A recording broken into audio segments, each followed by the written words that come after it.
ये अपन पूर्वांचल के जयकारा ना हो, इतना जोर से बोलम जाता माई भी थोड़ा मन टेंशन में हो जाए, थोड़ा और धीरे बोली जाए। बोल सच्चे दरबार की, आओ थोड़े सा धीरे, बोल सच्चे दरबार की। बाप रे बाप, अगर यूपी बिहार के मेहरारू अगर झगड़ा करस तो हई टोला के हौ टोला, मतलब हई कौन टोला, बिस्लरी कंपनी है ना, शिव बस्ती की कौन बस्ती, ऐजा से वो प्रेम नगर तक सुना जाई।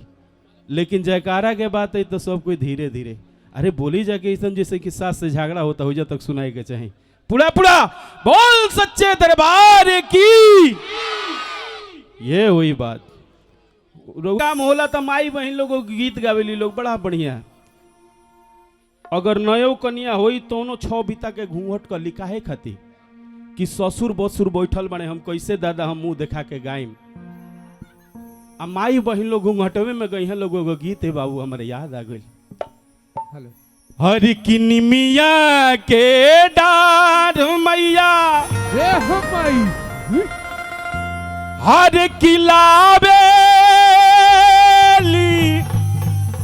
झुलुआ हो की, हरे झूली रे झूली ना की मैया मोरी हरे गावेली गीतिया हो की, हरे झूली रे झूली ना। माई बहन लोग के केकर गीत याद बतनी, हाथ खड़ा करिए, शर्माई के नहीं के जे कि ये गीत आप सब जानत हो, हम जब बहुत पारंपरिक चीज बैठे ही माई बहन लोग ये गीत गावी लोग अपना यूपी बिहार में। भैया डबल में रखिएगा, ठीक है। और ताली बजाते हुए बोल सच्चे दरबार की जय हो।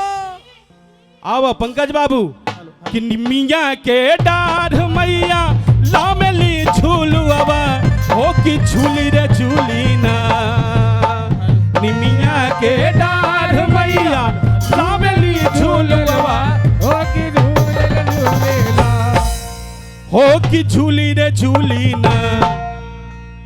तनी हाथ खड़ा करी जा, कुछ तो कमा के खा लो, थोड़ा सा ताली बजा लो। हम थोड़ी कह रहे हैं कि आप ठुमका लगाइए, हम बस ताली बजवाने के कह रहे हैं। ताली बजवाने से माँ के सामने अगर हाथ खड़ा कर दिया तो गलत रेखा कट जाती है और सही रेखा अपने आप जुड़ जाती है। किसको किसको अपना हाथ का रेखा सही करना है, हाथ मैया के सामने हाथ खड़ा करके और मीठा मीठा ताली के बाद बजाए के बटे हमारा साथ एकदम थोड़ा थोड़ा रुआ समृत हिलम जा कि निमिया के डार मैया लामेली झूलुआ हो कि झूली रे झूली ना, माई हो निमिया के डार मैया झूलरी झूललवा हो कि झूले रे झूले ना। अच्छा लगा था, अच्छा लगा था, लेकिन और थोड़ा सा मूड में हुक्म जता हुआ अच्छा लगे तो ताली बजाई में जाता कि निमिया के डाढ़ मैया लावेली झूलुआ हो कि झूली रे झूली ना, निमिया के डाढ़ मैया झूलली झूललवा हो कि झूले रे झूले ना, हो कि झूली रे झूली ना। बोल सच्चे दरबार की और कैसे कि मैया मोरी गावेली दिया हो कि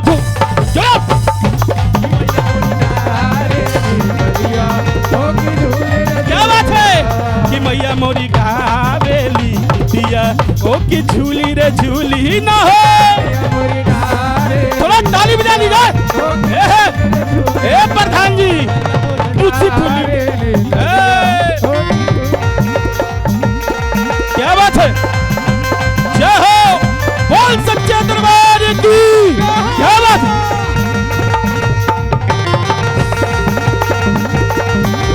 क्या बात है,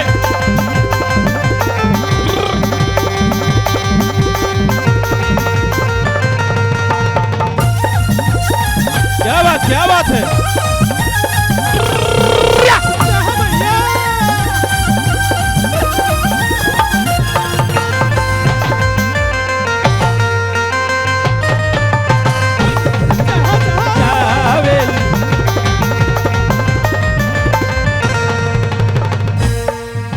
नाम भैया का? अच्छा बलराम बाबा, ठीक बा। हमनी के पंडित जी के बबे कहले जाए। चलिए आई भैया कि निमिया के डार मैया लावेली झूलुआ हो कि झूली रे झूली ना। निमिया के डार मैया लावेली झूलुआ हो कि झूली रे झूली ना। ए मागो रे मागो, पंकज बाबू वो है, बैठ जाइए। ये क्या दे रहे हैं? 20 टकिया।